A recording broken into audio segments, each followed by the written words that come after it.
जय श्री कृष्ण।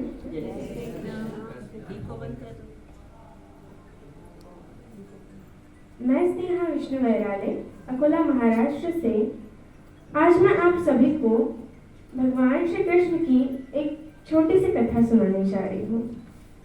मैं आभारी हूँ महाराज जी की, उन्होंने मुझे अवसर दिया और आप सभी का धन्यवाद। तो ये कथा, ये प्रसंग तब का है जब भगवान श्री कृष्ण हस्तिनापुर के दरबार में शांति दूत बनकर गए थे।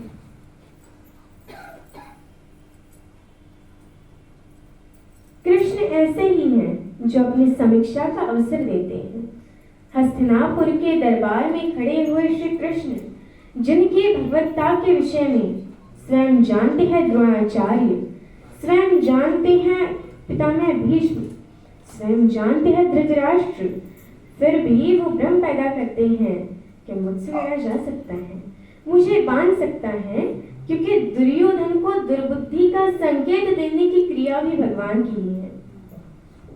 आप सबको पता है कि बचपन में एक बार कृष्णा अर्थात द्रौपदी अर्थात यज्ञ सेनी, जो यज्ञ की अग्नि से निकली है, भारतीय स्त्रियों के इतिहास में सबसे दीपित चरित्र है द्रौपदी। इस देश को इस समय अबलाव की आवश्यकता नहीं है। अपने केशों पर अगर कोई निर्लज हाथ डाल दे तो उसकी छाती फाड़ देने का साहस पैदा करने वाली द्रौपदियों की आवश्यकता है। भगवान यूं तो शांति देने गए थे। जब खाना खाने लगे और पांडवों ने कहा, विशेष रूप से युधिष्ठिर ने कहा, माधव मैं युद्ध नहीं चाहता, आप जाना और कहना बस 5 गांव दे दे हम 5 भाइयों को, हम काम चला लेंगे। माधव ने कहा, बड़े भैया जो आपने कहा है वही होगा।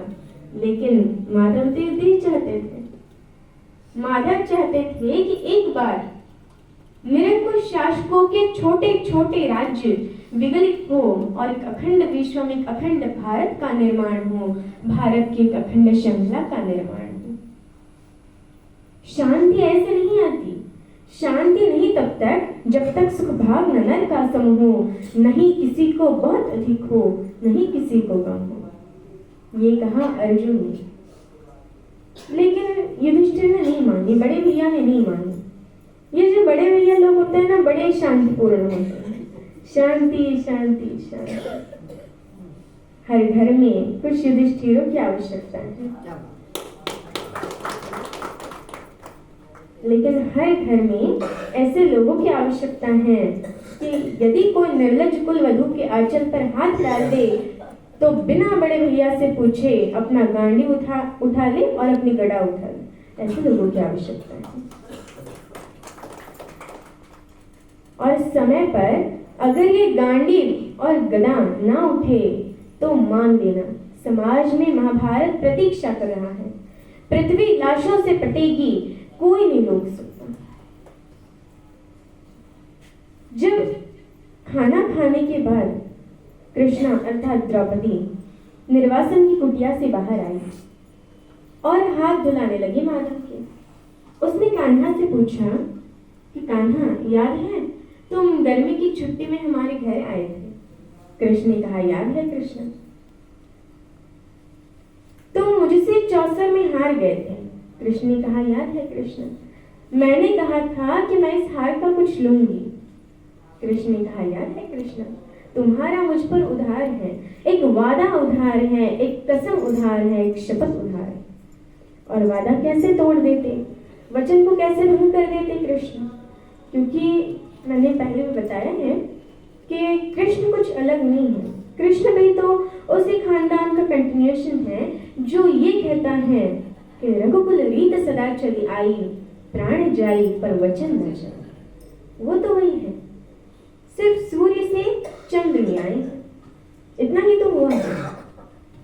मुस्कुराते हुए कृष्ण ने कहा, मांग क्या मांगती, आज क्यों मांगती? बोले, यही तो समय है, हस्तिनापुर क्यों जा रहे हो? कृष्ण ने कहा, अरे अंदर बात नहीं सुनी? बड़े भैया कह रहे थे शांति लेने जा रहा हो, जाओ शांति लेकर आओ। द्रौपदी ने कहा, तुम्हें उस हारी हुई बाजी की शपथ देती हूँ युद्ध लेकर लौटना। ये तो कृष्ण को पता ही था कि युद्ध मिलेगा, लेकिन मूढ़ को, पापी को अंतिम समय तक समझाना आवश्यक है ताकि विश्व भर को, समाज को संदेश जा सके। ये तो पिटने का ही अधिकारी है। किसी मूढ़ को, किसी जड़ को, किसी पापी को, लगातार बदतमीजी करने वाले किसी व्यक्ति को आपको पता हो और आपने सड़क के बीच पीट दिया, क्या होगा? 4 लोग उसके समर्थन में खड़े हो जाएंगे, क्यों मारे उस भले आदमी को? लेकिन वह लगातार बदतमीजी गली में करे, मोहल्ले में लगातार गुंडे करे, उससे पूरा मोहल्ला परेशान हो, और एक दिन कोई लड़का जिसकी जवानी ठीक से फूटी हो वो पकड़ के थप्पड़ दे और छाती पे घुटना रख के बैठ जाए तो लोग कहेंगे सही पिटाई हुई इसकी, इसी योग्य था। दुर्योधन पिटना है, दुर्योधन की मृत्यु तय है, ये तो तय है, लेकिन कृष्ण जगत को भी बताना चाहते थे। वर्षों तक वन में घूम घूम, बाधा विघ्नों को चूम चूम, सहधूप घाम पानी पत्थर, पांडव आए कुछ और निखर, सौभाग्य न सब दिन सोता है, देखिए आगे क्या होता है। मैत्री की राह दिखाने को, दुर्योधन को समझाने को, सबको सुमार्ग पर लाने को, भीषण विध्वंस बचाने को, भगवान हस्तिनापुर आए, पांडवों का संदेशा लाए। 2 न्याय अगर तो आधा दो, 2 न्याय अगर तो आधा दो, पर इसमें भी यदि आधा हो तो दे दो केवल 5 गांव। रखो अपनी धरती तमाम, हम वही खुशी से खाएंगे, परिजन पर असी न उठाएंगे।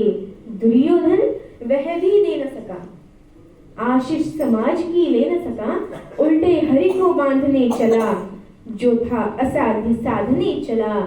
जब नाश मनुज पर छाता है, पहले विवेक मर जाता है। जब नाश मनुज पर छाता है, पहले विवेक मर जाता है। हरि ने भीषण हुंकार किया, अपना स्वरूप विस्तार किया, डगमग डगमग दिग्गज बोले, भगवान को होकर बोले, जंजीर बढ़ाकर साध मुझे, हाँ हाँ दुर्योधन बांध मुझे। यह देख गगन मुझ में लय है, यह देख पवन मुझ में लय है, मुझ में विलीन है झंकार सकल, मुझ में लय है संसार सकल। अमृत फूलता है मुझ में, संघार झूलता है मुझ में, उदयाचल मेरा दीप्त भाल, भूमंडल वक्षस्थल विशाल। भुज परिधि बंद को घेरे हैं, मैं नाक मीर पग मेरे हैं, दीपते जो ग्रह नक्षत्र निखर, सब है मेरे मुख के अंदर। दीपते जो ग्रह नक्षत्र निखर, सब है मेरे मुख के अंदर। दृढ़ हो तो दृश्य अकांड देख, मुझ में सारा ब्रह्मांड देख। चर अचर जीव जक्षर नश्वर मनुष्य, सुर जाति अमर, शतकोटि सूर्य शतकोटि चंद्र, शतकोटि सरित सर सिंधु मंद्र, शतकोटि विष्णु ब्रह्मा महेश, शतकोटि विष्णु जलपथ धनेश, शतकोटि रुद्र शतकोटि काल, शतकोटि दंड धर लोकपाल। जंजीर बढ़ाकर साध मुझे, हाँ हाँ दुर्योधन बांध मुझे। यह देख भूलोक अतल पाताल देख, गत और अनागत काल देख। भूलोक अतल पाताल देख, गत और अनागत काल देख। यह देख जगत का आदि सृजन, यह देख महाभारत का रण। मृतकों से पटी हुई भू है, पहचान कहा इसमें तू है। अंबर में कुंतल जाल देख, पद के नीचे पाताल देख। मुट्ठी में तीनों काल देख, मेरा स्वरूप विकराल देख। सब जन्म मुझी से पाते हैं, सब लौट मुझी में आते हैं। जिज्ञा से कटती ज्वाल देख, सांसों में पाता जन्म पवन। पड़ जाती मेरी दृष्टि जिधर, हंसने लगती है सृष्टि उधर। मैं जब ही मोदता हूँ लोचन, छा जाता चारों ओर मरण। सवाल देखना, बांधने मुझे तो आया है, जंजीर बड़ी क्या लाया है। यदि मुझे बांधना चाहे मन, पहले तो बांध अनंत गगन। और ये दो पंक्ति भगवान का भरत वाक्य है। सोने को साध न सकता है, सोने को साध न सकता है, वह मुझे बांध कब सकता है। हित वचन नहीं तूने माना, मैत्री का मूल्य न पहचाना, तो ले मैं भी अब जाता हूँ, अंतिम संकल्प सुनाता हूँ। याचना नहीं अब ऋण होगा, जीवन जय या कि मरण होगा। टकराएंगे नक्षत्र निखर, बरसेगी भू पर वही प्रखर, फण शेष नाग का डोलेगा, विकराल काल वो खोलेगा। दुर्योधन रण ऐसा होगा, फिर कभी नहीं जैसा होगा। भाई पर भाई टूटेंगे, विषबाण बूंद से छूटेंगे, वास शुगाल सुख लूटेंगे, सौभाग्य मनुज के फूटेंगे। आखिर तू भूषाई होगा, हिंसा का परदाई होगा। थी सभा सन्न सब लोग डरे, चुप थे बेहोश पड़े। केवल दो नर न अघाते थे, धृतराष्ट्र विदुर सुख पाते थे। कर जोड़ खड़े प्रमुदीप निर्भय, दोनों पुकारते थे जय जय, दोनों पुकारते थे जय जय। ये जो उद्घोष है, कहाँ बंधा कन्हैया, ये कौन कहता है इतना बड़ा दृश्य दिखाकर, जिसमें पिता में भीष्म जैसा ज्ञानी भी मूर्छित हो गया हो। केवल एक बच्चा देखने वाला, केवल एक ने देखा। किसने देखा? धृतराष्ट्र तो मन की आंखों से महसूस कर रहे होंगे, लेकिन विदुर ने वो साक्षात दृश्य देखा जिसके घर का साग खा कर गए थे।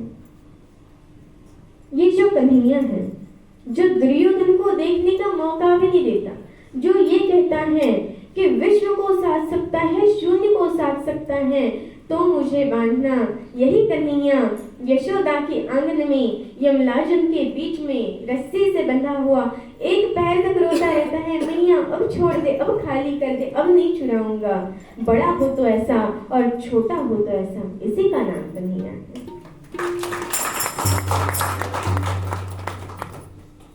आप सबने मुझे अवसर दिया, इसलिए मैं आपका बहुत बहुत धन्यवाद। थम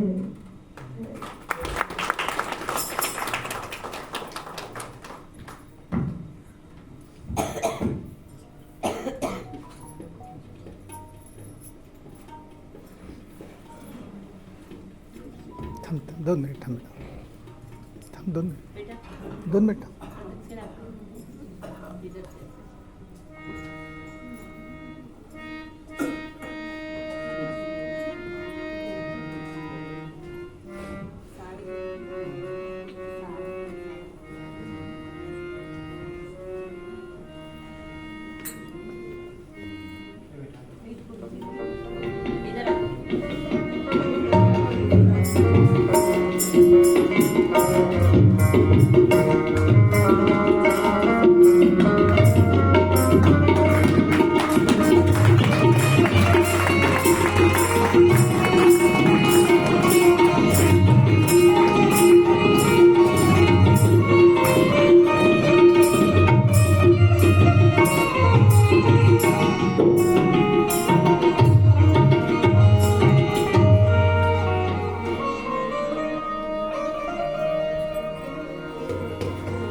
जैसे कोल्हापुर से कुछ कृष्ण ही आया है कुछ कहने के लिए, ऐसा ही भाव उसने जो प्रकट किया,